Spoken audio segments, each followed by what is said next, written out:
Այսօրվա դատական երկու մասի կարող ենք բաժանել, առաջին կեսը որոշակի աշխատակարգային և ընթացակարգային հարցեր են քննարկվել, երկրորդ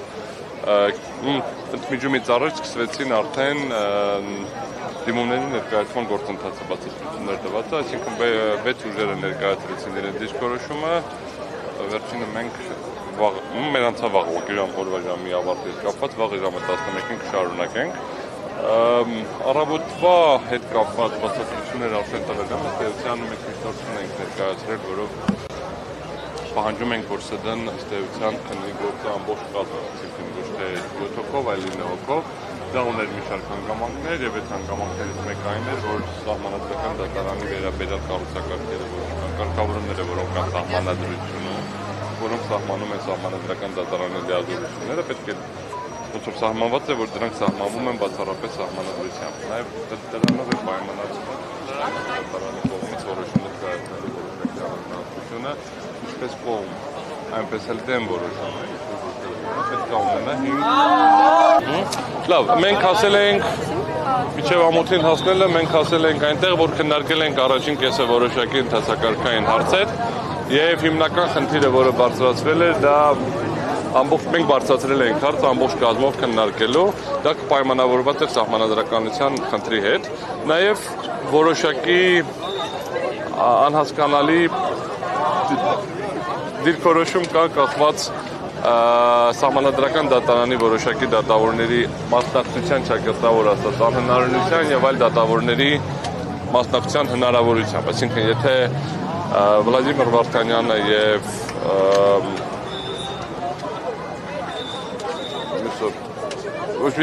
Վլադիմիր Վարդանյանը եւ Արտակ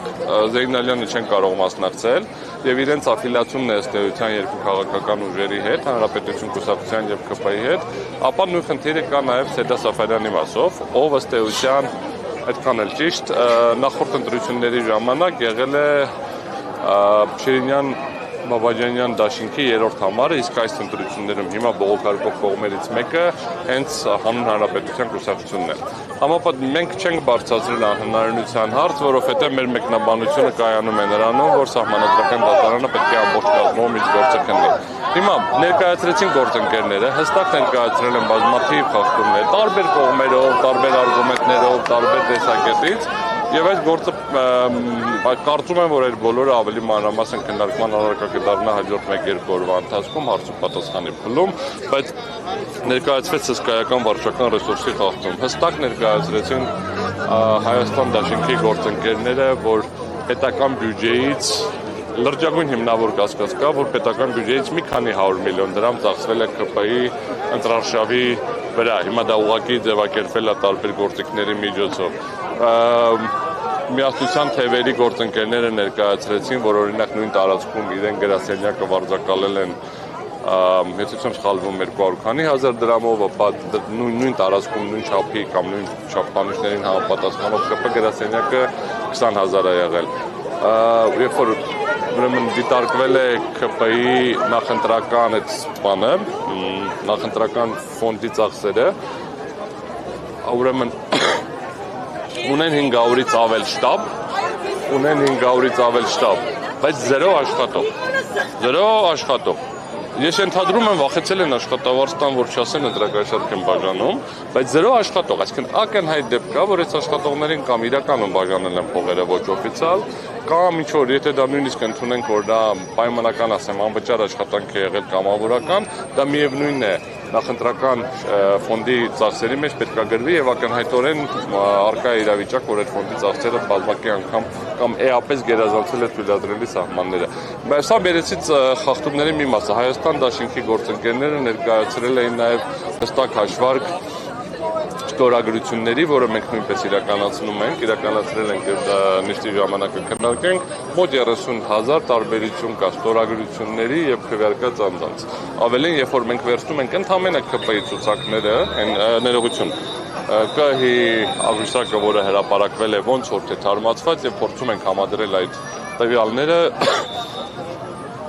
էապես խախտումներ են գալիս հենց իրենց կողմից կազմված աղյուսակի տվյալների մեջ։ Ներողություն։ նեղություն խնդրում, այսինքն արկա է բավականին շատ խնդիրներ եւ բոլորը հիմք է տալիս փնտրելու, որ ընտրությունները կազմակերպված են այն աստիճանի վատ գից փնթի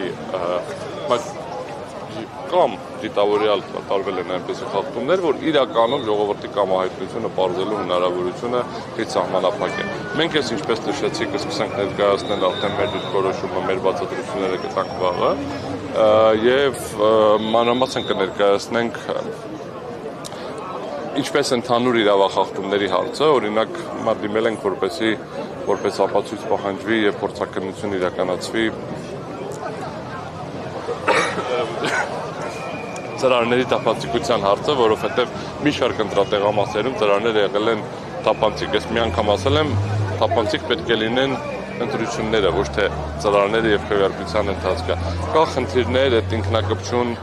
այդ ստիկերների քանակի համապատասխանության եւ անհամապատասխանության հետ եւ այլն։ Այսինքն այստեղ բազմաթիվ հարցեր կա, որ բարձրացնելու ենք, բայց կա նաեւ շատ սպეციფიկ խնդիր, դա ԲՀԿ-ի ձայնագողությունն է, ըստ էության, որը պայմանավորված է նրանով, որ ԿԸՀ-ն դիտավորյալ օրենքի խախտումով սխալ արձանագրություններ է կազմել։ Հիմա թե դիտավորյալ չի հասկացել, թե դիտավորյալ չի կարողացել, թե դիտավորյալ չի իրականացրել անհրաժեշտ գործողություններ, բայց ըստ էության առաջին իսկ օրվանից ԲՀԿ-ն ունեցել է 4% անցողիկ շեմից ավել ձայներ։ Վերահաշվարկի արդյունքում չի, որ ԲՀԿ-ն դարել է 4%-ից ավել։ Ուղղակի երբ որ մենք համադրում ենք այդ աղյուսակը տեղամասային արձանագրությունների հետ, տեսնում ենք, որ ակնհայտ սխալ է իմի բերվել եւ սխալ է գումարվել։ Այս ամբողջը հաշվի առնելով մենք տեսնում ենք, որ առնվազն կա շատ հստակ հիմքեր եւ ամբողջ քվեարկությունը ըստ էության համավերջ ճանաչելու եւ ամբողջ Հայաստանում վերաքվեարկություն նշանակելու, ինչպես նաեւ ԲՀԿ-ի, այսպես ասած, գողացված մանդատները վերադարձնելու համար։ Վաղը կշարունակենք արդեն ավելի մանրամասն։ Ժամը 11-ին առավոտյան։